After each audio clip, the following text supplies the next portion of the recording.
Hello guys, welcome back to Yasin vlogs family channel. അപ്പോൾ ഞാൻ നിങ്ങളെല്ലാവരും സ്വന്തം ഷിങ്കു.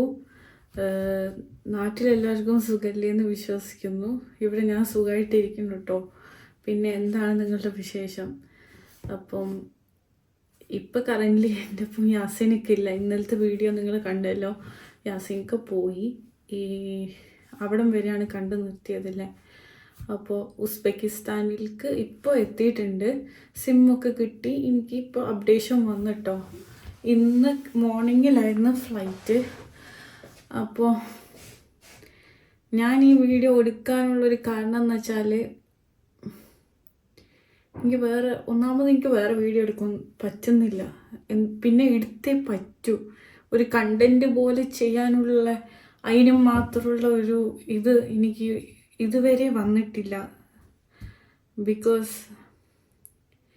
എന്താ ഇപ്പോൾ പറയുക, ഇത്രയും കാലം നമ്മളൊപ്പം ഒരുമിച്ച് രണ്ടുപേരും ഉണ്ടായി, ഒരുമിച്ച് കളിയും ചിരിയും എല്ലാം ആയിട്ട് എനിക്കത് പറയാൻ തന്നെ പറ്റുള്ള. എന്താ ഇപ്പോൾ പറയുക, ഒരുമിച്ച് ഇരുന്ന് പെട്ടെന്ന് ഇവിടെ ഒറ്റക്കായപ്പോൾ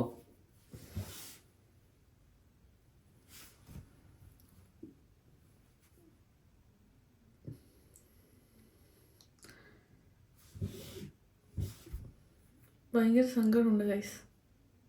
അത് പറഞ്ഞാൽ മനസ്സിലാവില്ല, ചിലവർക്കൊക്കെ മനസ്സിലാവും. ഇപ്പം ഞാൻ പറയുന്നതിലും കുറേ മണ്ടത്തരം കാര്യങ്ങളും ഉണ്ടാവും. എന്തെങ്കിലുമൊക്കെ ഉണ്ടെങ്കിൽ എല്ലാവരും ക്ഷമിക്കുക. എന്താ പറയുക, ഞാനിപ്പോൾ നമ്മൾ ഓഗസ്റ്റ് 28 വന്നത്. ഒരു 3 മാസക്കാലം ഭയങ്കര പെട്ടെന്നായിട്ട് പോയി. ഫുള്ള്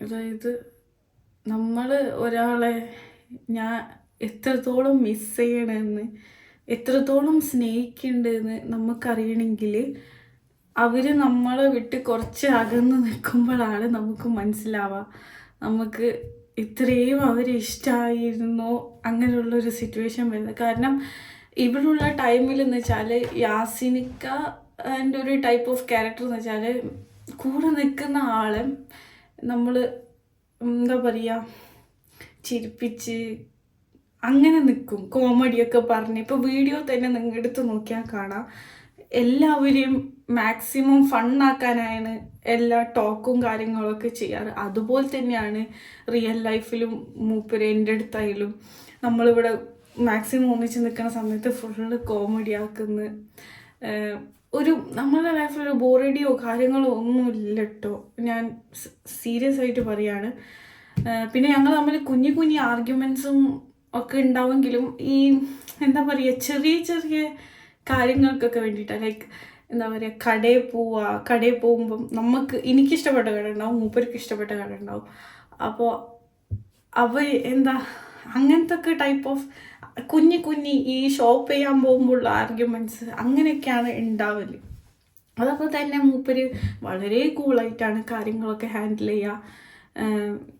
എന്താ എല്ലാം ഇപ്പം എൻ്റെ ഭാഗത്താണ് തെറ്റെങ്കിലും മൂപ്പരത് വളരെ കൂളായിട്ട് കാര്യങ്ങളൊക്കെ എടുക്കും കേട്ടോ. അപ്പം അങ്ങനത്തെ ഇതാണ്. അപ്പം ഞാനിത് ജസ്റ്റ് പറയുന്നത് വെച്ചാൽ, ഇന്നലെ ഞാനിവിടെ ഇങ്ങനെ കിടന്നപ്പോൾ ഇങ്ങനെ ഓരോന്ന് ആലോചിച്ച് എന്താ പറയുക, നമുക്ക് അങ്ങനെയാണല്ലോ, ഒറ്റയ്ക്കിരിക്കുമ്പോഴാണ് നമുക്ക് ഇങ്ങനെ നമ്മളിഷ്ടപ്പെട്ടവരെ കുറിച്ച് ചിന്തിക്കുക. ഇതേപോലെ തന്നെയായിരുന്നു ഞാൻ നാട്ടിൽ നിന്ന്, അതായത് റഷ്യയിൽ നിന്ന് ഇങ്ങോട്ട് എന്താ പറയുക, ഇന്ത്യയിൽ നിന്ന് നമ്മളുടെ നാട്ടിൽ നിന്ന് റഷ്യയൊക്കെ വണ്ടി കയറിയപ്പോൾ കേട്ടോ. അവിടെ ഉപ്പിച്ചി ഉമ്മ ഇതുപോലെ തന്നെയാണ്. എൻ്റെ വാപ്പ ഉമ്മാനേക്കാളും നല്ല അടിപൊളി ഫാമിലീനെയാണ് എനിക്ക് കിട്ടിയേക്കുന്നത്. എടുത്തു പറയാനുണ്ട്. ബിക്കോസ് ഞാനതിൽ ഭയങ്കര പ്രൗഡാട്ടോ. എത്ര പേർക്ക് അങ്ങനത്തെ ഭാഗ്യം കിട്ടിയിട്ടുണ്ടെന്ന് അറിയില്ല. പക്ഷെ മാഷാ അല്ലാഹ് എനിക്ക് നല്ല അടിപൊളി ഫാമിലി ഒരു ഹസ്ബൻഡാണ് എനിക്ക് കിട്ടിയിരിക്കുന്നത്. ഇതുവരെ എൻ്റെ ഒരു മനസ്സിൽ അങ്ങനെ കേട്ടോ, എന്നെ അങ്ങനെയാണ് അവർ ട്രീറ്റ് ചെയ്തേക്കുന്നത്. അപ്പം എന്താ ഇപ്പോൾ പറയുക, അതെനിക്ക് കുറേ ഭാഗത്ത് മനസ്സിലായെന്ന് വെച്ചാൽ, കല്യാണം കഴിഞ്ഞ് ഞാൻ ആ വീട്ടിലേക്ക് വന്നല്ലോ, വന്നതിന് ശേഷം ഞങ്ങളുടെ റിസപ്ഷൻ കാര്യങ്ങളൊന്നും ഉണ്ടായിട്ടില്ല. ആ ടൈം ഓഫ് പീരീഡിൽ എനിക്ക് വയ്യാണ്ടായി എന്ന് വെച്ചാൽ പനി, കഫം കെട്ട്, അങ്ങനത്തെ കാര്യങ്ങളൊക്കെ വന്നപ്പം ഞാൻ ഭയങ്കരമായിട്ട് എനിക്ക് തോന്നുന്നു ആ ടൈമിൽ അതൊരു മഴക്കാലമല്ലേ, ഓൾമോസ്റ്റ് വൈറൽ ഫീവറോ സംതിങ്ങോ അങ്ങനെ ആയിരുന്നു. ഓൾമോസ്റ്റ് എല്ലാവർക്കും വന്നിട്ടുണ്ട്. അപ്പം എനിക്കും വന്നിരുന്നു. ഞാൻ ആ സമയത്ത് എനിക്ക് ആ പനി പിടിച്ച് കഫം കെട്ടും ചുമയായിരുന്നപ്പം എന്താ പറയുക, ഞാൻ കിടന്നു പോയ ഒരു അസുഖം ഉണ്ടെങ്കിൽ, ഞാൻ ഇവിടെ വന്നിട്ട് എനിക്ക് കുറേ പനി പിടിച്ചെങ്കിലും ഞാൻ ഇങ്ങനെ കിടന്നിട്ടില്ല. അവിടെ ആ ഒരു ടൈമിലാണ്. അപ്പം എന്താ പറയുക, അന്ന് ഫുള്ള് ഒരു എന്താ പറയുക, എൻ്റെ ഒരു മോളെപ്പോലെ ഭാവി എങ്ങനെയാണോ അതുപോലെ തന്നെ എന്നെ നോക്കി. ഉപ്പച്ചി എന്താ പറയുക, അവിടെ എൻ്റെ ഫാമിലി ആൾക്കാരൊക്കെ അന്ന് വന്നിട്ടുണ്ട്. അപ്പം ഓൾമോസ്റ്റ് റൂമെല്ലാം ഫില്ലായിരുന്നു. അപ്പം നമ്മൾ എന്താ പറയുക, വീട്ടുകാർ നമ്മൾ എന്ത് ചെയ്യും, അഡ്ജസ്റ്റ് ചെയ്ത് കിടക്കണം. അപ്പം അങ്ങനെയാണ് ഉണ്ടായത് കേട്ടോ. അപ്പം ആ ടൈമിലാണ് എനിക്ക് പനി വന്നത്. അപ്പോൾ ഉമ്മ എന്ത് ചെയ്ത്, ഉമ്മാൻ്റെ നടുവിൽ ഉപ്പച്ചീൻ്റെ നടുവിൽ ഇങ്ങനെയായിട്ടോ നമ്മൾ കിടന്നത്. എനിക്കത് ഭയങ്കര എന്താ പറയുക, അപ്പോഴൊക്കെ എനിക്ക് ഞാൻ ഭയങ്കര പ്രൗഡായി. എനിക്ക് അത്രയും നല്ല ഫാമിലി പഠിച്ചോൻ തന്ന്, എന്താ പറയുക, ഒരു മോളെ പോലെ തന്നെ അവരെന്നെ കാണുന്നത്. ഇതെനിക്ക് പറയാൻ കാരണം എന്ന് വെച്ചാൽ, അവർ ഡിസർവ് ചെയ്യുന്നുണ്ട്. എല്ലാവരും നെഗറ്റീവ് സൈഡും കാര്യങ്ങളൊക്കെയാണ് ഇങ്ങനെ വീഡിയോസ്. ഞാൻ എന്ന് വെച്ചാൽ പോസിറ്റീവ് സൈഡ് പറയണമെന്ന് വെച്ചാൽ, ഇതവർ ഡിസർവ് ചെയ്യുന്നുണ്ട്. അതുകൊണ്ടാണ് ഞാൻ നിങ്ങളോട് ജസ്റ്റ് ഒന്ന് ഷെയർ ചെയ്യുന്നുണ്ട് കേട്ടോ. ഇതിൽ കൂടെ പറഞ്ഞപ്പം അത് ജസ്റ്റ് പറഞ്ഞെന്ന് മാത്രം. പിന്നെ പിറ്റേ ദിവസമായാലും ഹോസ്പിറ്റലിൽ പോയി, എന്നെ ഹോസ്പിറ്റലിൽ കൊണ്ടുപോയി. തിരിച്ച് വന്ന് മെഡിസിൻസ് കഴിച്ച് ഞാൻ വൊമിറ്റ് ചെയ്ത്. അപ്പം വേഗം എൻ്റെ ഉമ്മ, അതായത് യാസിനിക്കാൻ്റെ ഉമ്മ ഓടി വന്നിട്ട് എന്താ പറയുക, സാധാരണയൊക്കെ എന്താ വൊമിറ്റ് ചെയ്താൽ അറപ്പ അല്ലേ, ക്ലീൻ ചെയ്യാനും കാര്യങ്ങളും ഒരു എന്താ പറയുക, വേഗം അവിടെയൊക്കെ ഞാൻ റൂമിലെല്ലാം വൊമിറ്റ്, എനിക്ക് കാരണം ബാത്റൂമിലേക്ക് അങ്ങോട്ട് എത്താൻ പറ്റിയില്ല. അപ്പോൾ ഞാൻ അവിടെ മൂപ്പര് അതൊക്കെ പോയി ക്ലീൻ ചെയ്ത് അവിടെ എൻ്റെ ഉമ്മ ഉണ്ട്. ഉമ്മ വന്നില്ല. ഉമ്മ എൻ്റെ ഉമ്മക്ക് സ്നേഹമില്ല എന്നല്ല, മൂപ്പരെന്തെങ്കിലും ബിസിയോ കാര്യങ്ങളോ അല്ലെങ്കിൽ മൂപ്പര് അറിയാത്തതുകൊണ്ടായിരിക്കും വരാഞ്ഞത്. പക്ഷെ ഞാൻ പറഞ്ഞത് ഒന്നുമല്ല, അവിടുത്തെ ഉമ്മ ഉപ്പച്ചി എന്നൊക്കെ പറഞ്ഞാൽ എനിക്ക് 100 നാക്ക അവരെ കുറിച്ച് പറയാൻ ഇതുവരെ കേട്ടോ. പിന്നെ ഉപ്പച്ചി ആയാലും എന്താ പറയുക, ഞാൻ എന്ത് ഫുഡൊക്കെ ഇങ്ങനെ നമ്മൾ ഉണ്ടാക്കി കൊടുത്താലും ഉപ്പച്ചി അത് ഭയങ്കര ഇഷ്ടത്തോടു കൂടി കഴിക്കും. അതാണ് ഉപ്പച്ചിക്ക് എന്ത് ഉണ്ടാക്കി കൊടുക്കാൻ എനിക്ക് ഭയങ്കര ഇഷ്ടമാണ് ഉപ്പച്ചി. പിന്നെ ഏറ്റവും കൂടുതൽ ഞാൻ അവിടെ അറ്റാച്ച് ആയിരിക്കുന്ന ഉപ്പച്ചീൻ്റെ അടുത്താട്ടോ. കാരണം ഞാനും ഉപ്പച്ചിയോ ഇതേപോലെ ഞാൻ ഉപ്പച്ചിക്ക് ഫുഡ് ഉണ്ടാക്കി കൊടുക്കും. പിന്നെ ഞങ്ങൾ ഫ്രണ്ടിലിരുന്ന് കുറേ കഥകളും കാര്യങ്ങളൊക്കെ പറയും. പിന്നെ ഞങ്ങൾ പറമ്പിലൊക്കെ പോവും. അതൊക്കെ തന്നെ എനിക്കതൊക്കെ ഭയങ്കര വലിയ കാര്യമാണ്. ബിക്കോസ് നമ്മൾ റഷ്യ തന്നെയാണ്, ഞാൻ 2 കൊല്ലമായിട്ട് റഷ്യ തന്നെ ആയിരുന്നു കല്യാണത്തിന് മുന്നേ.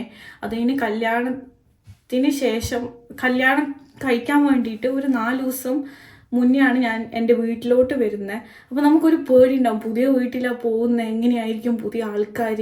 അപ്പം എനിക്ക് ഭയങ്കര പേടിയായിരുന്നു. പക്ഷേ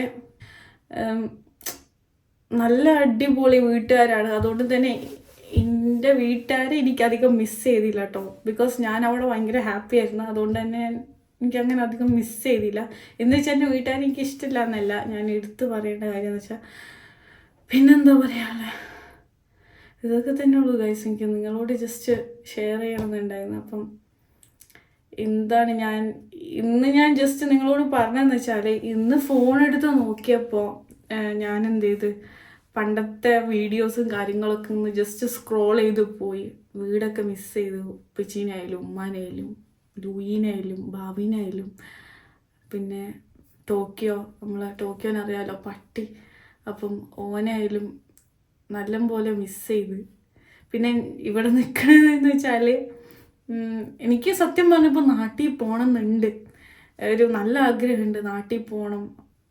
എനിക്കും പേരൻസിനെയോ ഇങ്ങനെ ഈ ഒരു ടൈം നമുക്ക് വിഷമം പിടിച്ചിരിക്കുമ്പോഴാണല്ലോ നമുക്ക്. പക്ഷെ ഞാനിവിടെ ഇപ്പോഴും പിടിച്ച് നിൽക്കണമെന്ന് എന്താണെന്ന് വെച്ചാൽ ഇനി കോഴ്സ് കഴിയാൻ എന്താ ഓൾമോസ്റ്റ് 7 മാസമോ 8 മാസമൊക്കെ ഉള്ളൂ. അപ്പോൾ നമുക്ക് ഇമ്പോർട്ടൻ്റ് ആയിട്ടുള്ളത് ഈ ഒരു പഠിപ്പാണ്. അതുകൊണ്ടാണ് ഞാൻ ഡിഗ്രി കിട്ടണമല്ലോ, എന്നാലല്ലേ നമുക്ക് ഇനി മുന്നോട്ടുള്ള പരീക്ഷയായാലും വർക്ക് എന്തായാലും ചെയ്യാൻ പറ്റും. അതുകൊണ്ട് തന്നെയാണ് ഞാനിവിടെ പിടിച്ച് നിൽക്കുന്നത് കേട്ടോ. അല്ലെങ്കിൽ ഓഫ് കോഴ്സ് ഞാൻ നാട്ടിൽ കയറിപ്പോയേനെ. പിന്നെ എനിക്ക് പറയാനുള്ളത്, കൊച്ചി ഉമ്മ ഐ ലവ് യു. എനിക്ക് കിട്ടിയതിൽ വെച്ച് ഏറ്റവും ബെസ്റ്റ് അടിപൊളി നല്ലൊരു ലൈഫാണ് എനിക്ക് നിങ്ങൾ തന്നത്. നിങ്ങൾ എന്താ പറയുക, മോനായാലും നല്ല രീതിയിലാണ് വളർത്തിയത്. എനിക്ക് യാസിനിക്ക ഒരു ഗുഡ് ഹസ്ബൻഡ് ആട്ടോ. ബാക്കിയുള്ളവർ എങ്ങനെ ചില ടൈമിലൊക്കെ ഞാൻ കമൻറ്റ് കാണാറുണ്ട്, ഇവനിക്കൊക്കെ പെണ്ണ് കിട്ടുമോ, ഇവനിക്ക് ബുദ്ധിയില്ല, അവൾ സഹിക്കേണ്ടി വരും, അങ്ങനെയൊക്കെ ഞാൻ കണ്ടിട്ടുണ്ട്. പക്ഷെ ഞാൻ പറയട്ടെ, നിങ്ങൾ യാസിനിക്കാൻ്റെ നമ്മൾ ഏതൊരു കാര്യത്തിനും ഒരു എന്താ പറയുക. പിന്നെന്തല്ല, ഞാൻ ഷിങ്കു വൻ വീഡിയോ എല്ലാം എടുത്ത് അയച്ചേക്കുന്ന അവിടുന്ന്. അപ്പോൾ അത് എഡിറ്റ് ചെയ്ത് ഞാനിപ്പോൾ ഉള്ളത് ഉസ്ബെക്കിസ്ഥാനിൽ തഷ്കന്തിൽ എത്തിയിരിക്കുന്നു. വൈകിട്ടെത്തി.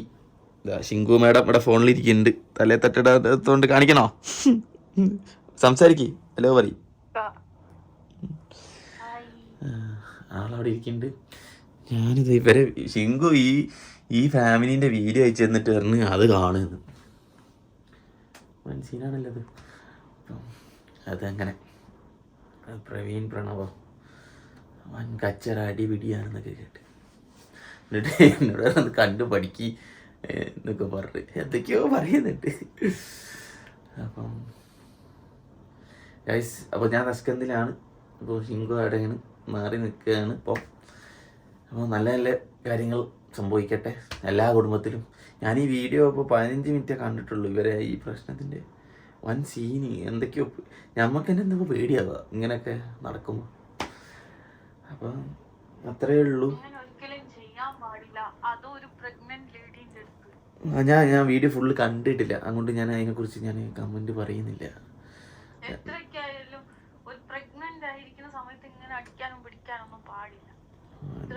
എന്തോ പ്രഗ്നൻ്റ് ആയ ലേഡീനെ അടിച്ചെന്നാണ് പറയുന്നത്. ഞാൻ കണ്ടിട്ടില്ല, അതുകൊണ്ട് ഞാൻ കമൻറ്റ് പറയുന്നില്ല.